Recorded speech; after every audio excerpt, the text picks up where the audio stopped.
Earlier today, the government's independent fiscal watchdog, the Office for Budget Responsibility, the OBR, published a report into the impact of coronavirus on the economy and public finances.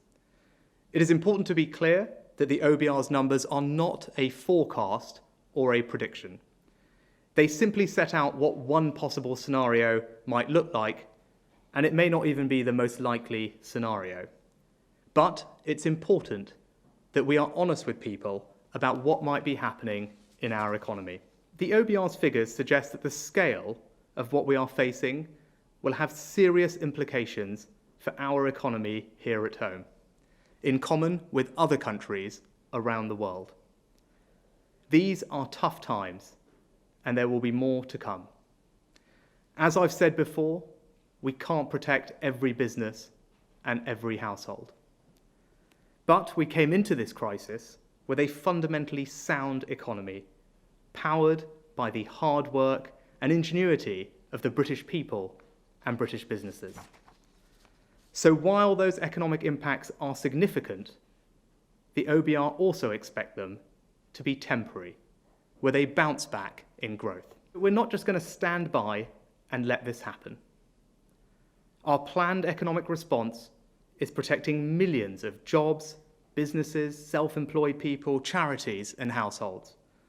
Our response aims to directly support people and businesses while the restrictions are in place, and to make sure that as the restrictions are changed, we can, as quickly as possible, get people back to work, get businesses moving again, and recover our economy. Right now, the single most important thing we can do for the health of our economy is to protect the health of our people. It's not a case of choosing between the economy and public health. Common sense tells us that doing so would be self-defeating. At a time when we are seeing hundreds of people dying every day from this terrible disease, the absolute priority must be to focus all of our resources, not just of the state, but of businesses and all of you at home as well, in a collective national effort to beat this virus. I can report that through the government's ongoing monitoring and testing programme, as of today, 302,599 people in the UK have now been tested for coronavirus, with 93,873 people testing positive.